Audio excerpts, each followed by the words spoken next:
Voici arrivé dans la quatrième séquence de cette présentation relative à une étude de cas historique, celle proposée par McLean Anderson en 1966. Et après avoir décrit longuement la nature du domaine expérimental et une ou plusieurs manières de le factualiser sous forme de maquette, nous allons désormais pouvoir répondre à une question cruciale. Combien de mélanges doit-on réaliser? Eh bien, une partie de la réponse provient du choix d'un modèle empirique, et c'est ce qui fait l'objet de cette quatrième séquence. Qu'est-ce comme modèle? On va revenir sur le modèle polynomial de degré 2 qui a été choisi par McLean Anderson, et puis on va parler de modèles alternatifs. Alors qu'est-ce comme modèle? Alors là aussi, vous avez eu en cours un chapitre dédié aux aspects mathématiques où on a longuement parlé d'un modèle. Je vais simplement rappeler qu'un modèle est une approximation de la réalité, que tous les modèles sont faux. Pour s'en convaincre, regardez le buste de Marianne qui incarne la République inébranlable, et pourtant le buste de Marianne, régulièrement, on le remplace. Le modèle est un vecteur d'information. Ah, n'oubliez pas ici que dans la boucle de la formulation, pour trouver un optimum, eh bien, on a besoin d'un modèle. Pourquoi? Parce qu'un modèle, ça permet de s'orienter, et comme je vous dis ici, certains modèles sont utiles. Pensez à des orientations de type vieux campeur, en regardant où pousse la mousse des arbres pour trouver le nord, ou en utilisant la boussole, et pour les plus modernes, en utilisant un GPS. Les modèles, ça permet de s'orienter. Pourquoi on a besoin de s'orienter? Parce qu'on cherche à trouver un optimum, ici entre du magnésium, du nitrate de strontium, du nitrate de sodium et un liant, cet optimum étant caractérisé par une intensité lumineuse maximale. Un modèle, et c'est bien là le drame, c'est que ça propage des incertitudes. Pourquoi? Parce qu'on ne peut pas mesurer partout. Et quand un modèle interpole entre deux points, eh bien naturellement il propage les incertitudes de mesure inévitablement que vous avez observées lors des réponses, répétées ou non d'ailleurs, sur les différents mélanges du maillage. Et enfin, naturellement, il y a des gens qui vous disent que ben oui, faire un modèle ça coûte cher parce qu'il faut faire beaucoup d'expérience. Bien, la technique des plans d'expérience, c'est ce que souvent les industriels retiennent. Ils retiennent d'une part que c'est une méthode plutôt statistique. Jusqu'à présent, on n'a pas vu beaucoup de statistiques, on a fait de la géométrie, mais ils retiennent surtout que c'est une méthode qui permet de réduire le nombre d'expériences. Alors je préfère dire, c'est une méthode qui va permettre d'organiser la gestion de la campagne expérimentale en définissant à l'avance le nombre, voire éventuellement les séquences de cette campagne expérimentale. Il y a des tas de gens qui les utilisent, c'est ce qu'on essaie de montrer au travers de ces quelques études de cas, et donc pourquoi pas vous? Alors le modèle, c'est ce qui va prendre le relais de l'espèce de réacteur chimique que vous avez vu précédemment dans la boucle de la formulation, parce que si par cas vous disposiez d'une équation qui soit la plus descriptive et la plus prédictive possible, alors vous pourriez vous servir de cette équation pour faire tourner la boucle, si j'ose dire, et auquel cas les caractéristiques que l'on avait appelées dans les séquences précédentes des réponses observées vont devenir des réponses calculées. Faire un calcul, ça coûte pas cher. Faire une expérience physique, ça peut être long et puis dispendieux. Et donc c'est à partir d'un modèle que l'on va essayer de trouver le maximum pour la désirabilité globale, ou, dans l'exemple de McLean Anderson, directement le maximum de l'intensité lumineuse, puisqu'il n'y a qu'une seule réponse à étudier dans cet exemple. Alors la petite vignette vous rappelle ici que McLean Anderson, et on va revenir en détail là-dessus, ont choisi, et on verra pourquoi, un modèle polynomial de degré 2. On va voir qu'un modèle polynomial de degré 2, en présence de 4 constituants, ça nécessite d'estimer 10 coefficients. Donc on a déjà une partie de la réponse à combien de mélanges doit-on réaliser. Il faut en réaliser au moins 10. Si vous en réalisez 3, 4, 5, 6, eh bien vous ne pourrez jamais estimer l'intégralité des coefficients du modèle. Alors, revenons sur les modèles polynomiaux de degré 2 et leur utilisation dans le contexte des plans d'expérience en général et des plans de mélange en particulier. Alors, n'oublions pas que quand on fait des expériences, un des objectifs est souvent de faire de l'optimisation, et que pour faire de l'optimisation, on a appris à l'école qu'il fallait chercher le point à dérivée nulle. Et une parabole ou un paraboloïde, eh bien, c'est une figure géométrique où on va pouvoir trouver facilement un extrémum, un maximum ou un minimum, et c'est ce qui fait le charme des modèles polynomiaux de degré 2. Ce sont des fonctions continues à dérivée discontinue qui font appel à une constante, qui font appel, ces modèles de degré 2, à un certain nombre de termes de degré 1, puisque un polynôme, c'est une somme de monômes, et enfin, à des termes de degré 2, il convient dans ces termes de degré 2 de séparer ce que l'on appelle les termes carrés, x1 carré, x2 carré, x3 carré, des termes dits rectangles, qui sont aussi des termes de degré 2, qui vont s'écrire sous la forme x1 fois x2, x1 fois x3, x2 fois x3 par exemple. Donc voilà la formule générale. Si vous faites une application avec Q égale 4, donc dans la partie MacLean et Anderson, 4 constituants, ben, ce modèle, si vous comptez, présente une constante, présente 4 termes de degré 1, alpha 1 x1 plus alpha 2 x2, ces termes sont des monômes, et présente 4 termes carrés, alpha 1 1 x1 carré, et 6 termes rectangles, alpha 1, 2, x1, x2, soit au total 6 et 4, 10, et 4, 14, et 1, 15 coefficients. Alors, nous sommes ici dans un cas général, mais regardons qu'est-ce qui se passe lorsqu'on est dans un problème de formulation. Dans un problème de formulation, les variables internes sont les proportions des constituants, on l'a déjà dit. Et les proportions des constituants sont soumises implicitement à une contrainte relationnelle qui nous dit que dans un mélange binaire, par exemple, classiquement, l'exemple du lait fraise, si vous augmentez la proportion de sirop de fraise, vous diminuez la proportion de lait. Cette contrainte relationnelle s'écrit ici, x1 plus x2 plus x3 plus x4 égale 1. Les variations des proportions des constituants ne peuvent pas varier indépendamment les unes des autres. Et donc c'est Scheffé, on en a déjà parlé, en 1958, qui a explicité des formes particulières de modèles polynomiaux en introduisant 1 dans la forme générale. Et 1, chacun sait que c'est l'élément neutre de la multiplication. Vous pouvez multiplier votre salaire par 1 quand vous serez ingénieur, vous ne gagnerez pas 1 euro de plus. Alors j'ai multiplié la constante alpha 0 par 1, sous la forme de x1 plus x2 plus x3 plus x4. Et ensuite, vous voyez que les termes carrés, x1 carré, x2 carré, x3 carré, x4 carré, je les ai réécrits sous la forme x1 fois x1, x2 fois x2, x3 fois x3 et x4 fois x4. Et dans chacun de ces produits, ben, j'ai remplacé le xi par 1 moins la somme des xj. Et dans la première parenthèse, au niveau des termes carrés, j'ai remplacé x1 par 1 moins x2 moins x3 moins x4. Qu'est-ce qu'on va faire? On va mettre en facteur, on va développer tout ça, on va regrouper, et on voit apparaître des factorisations de type alpha 0 plus alpha 1 plus alpha 1 pour x1. Vous voyez qu'il y a une forme un peu générique, alpha 0 plus alpha 2 plus alpha 2 fois x2, ainsi de suite. Pareil pour les termes rectangles. Et donc, on voit apparaître combien de monômes dans cette somme? Eh bien, on voit apparaître 4 monômes sur la première ligne, plus 6 monômes avec les termes rectangles. 6 et 4, ça fait 10. Il suffit de remplacer ce qui est entre parenthèses avec les lettres alpha par la lettre bêta, de façon à ce que ce soit plus lisible. C'est ce que j'ai écrit ici, et vous avez obtenu ce qu'on appelle la forme canonique du modèle polynomial de degré 2 proposé par Scheffé en 1958. Alors il n'a pas proposé que la forme du modèle polynomial de degré 2, il a fait les formes canoniques de degré 1, de degré 2, de degré 3 et de degré 4, qu'on appelle des modèles quartiques par rapport ici à un modèle quadratique. Attention à la subtilité.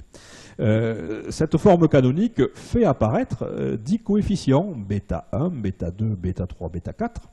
C'est des coefficients qui affectent, c'est des paramètres qui affectent les monômes de degré 1.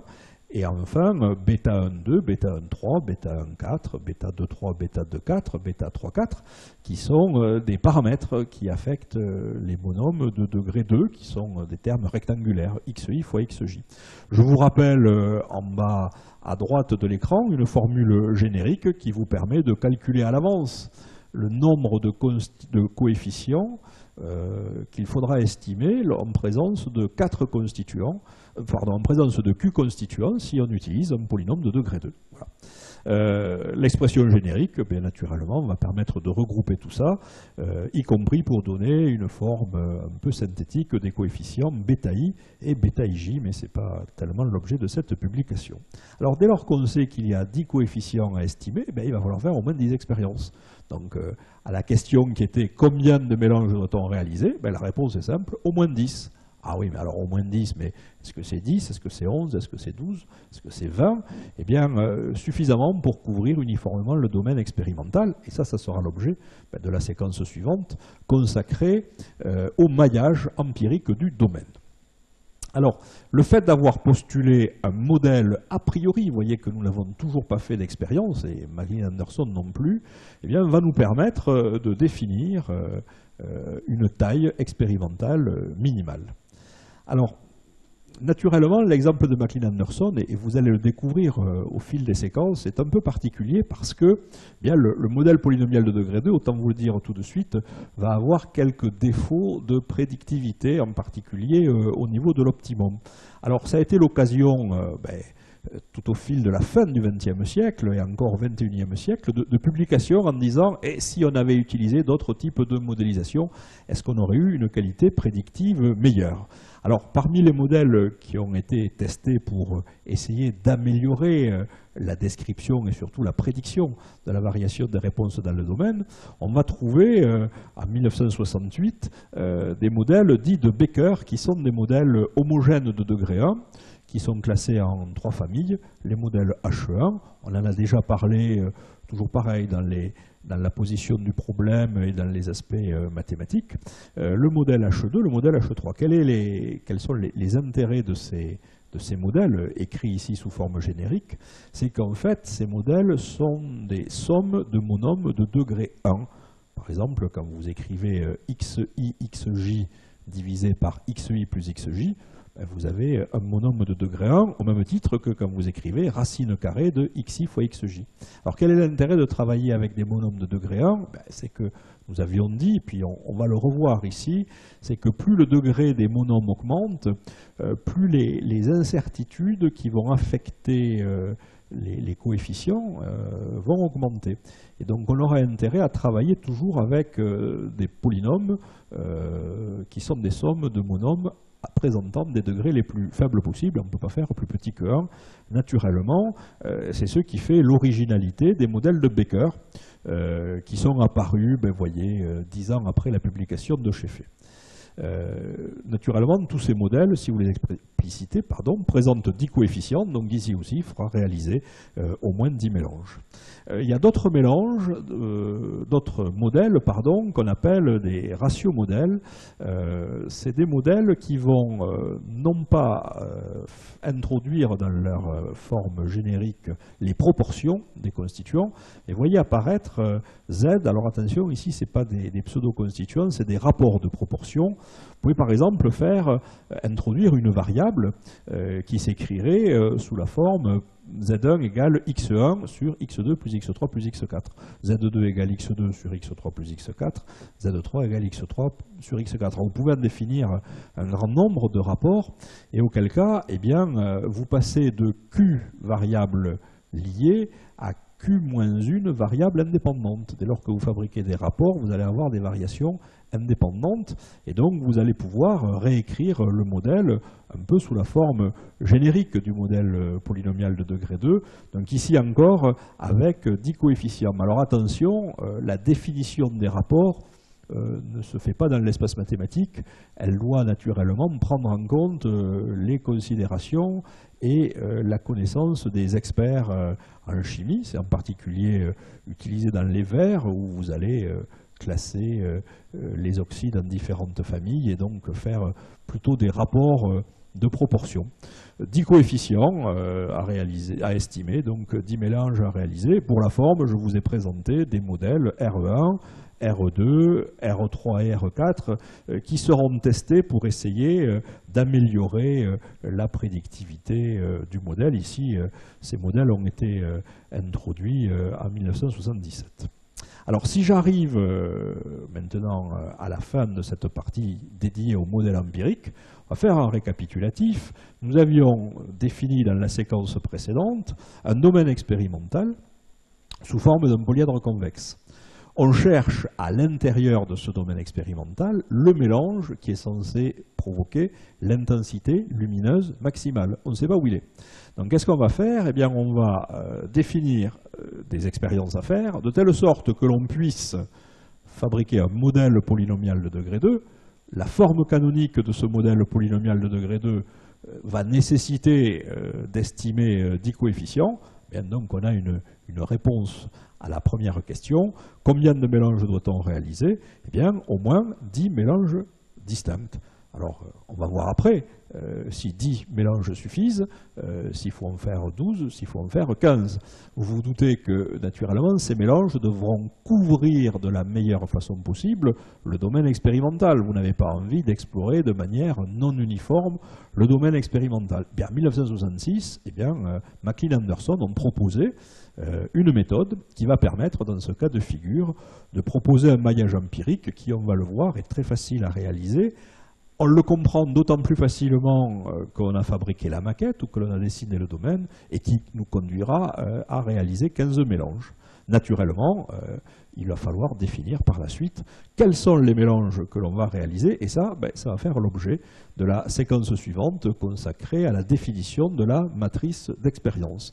Donc vous voyez, le dénominateur de tous les plans d'expérience, qu'ils soient dédiés à la formulation ou à l'étude des processus industriels, va être, après avoir listé les facteurs, les contraintes qui affectent les variations des facteurs, après avoir défini le domaine expérimental, va être de postuler un modèle expérimental, et c'est l'analyse de ce modèle expérimental qui nous permettra, on l'espère, de trouver un optimum, dans l'exemple qui est ici, ou de connaître l'effet des variations des proportions des constituants dans d'autres problématiques. Donc un modèle, c'est un pivot central qui va être perçu par les expérimentateurs, d'une part comme un vecteur d'information, parce que c'est l'exploitation numérique de ce modèle, ou graphique de ce modèle, qui nous conduira à l'optimum. Naturellement, ce modèle, il faudra admettre qu'il s'agit d'une approximation de la réalité. Il faudra admettre que ce modèle, c'est un propagateur d'incertitude, parce que vous doutez bien que si vous faites 15 mélanges, vous êtes loin d'avoir couvert parfaitement le domaine expérimental. Et ce domaine est-il cher à construire? Eh bien, plus il y a de constituants, et plus vous voudrez prendre un polynôme de degré élevé, plus il y aura de coefficients à estimer. Donc, bilan de l'opération, dans les plans de mélange, on se limite souvent, en particulier quand on n'est pas dans le domaine des simplex, des figures géométriques simplex, eh bien, on se limite à des polynômes de degré 2. Et on a vu qu'un polynôme de degré 2, en présence de 4 constituants, ça nécessite 10 constituants, 10 coefficients à estimer, et une règle de comptoir, une règle empirique nous dit que généralement on arrive à fabriquer un maillage à peu près idéal en rajoutant 5 à 10 mélanges de plus que le nombre de coefficients à estimer. Et ici on va voir qu'avec 15 mélanges nous allons nous tirer d'affaire. Voilà, je vous remercie de votre attention et je vous donne rendez-vous tout de suite dans la séquence consacrée à la construction de la matrice d'expérience. Merci encore.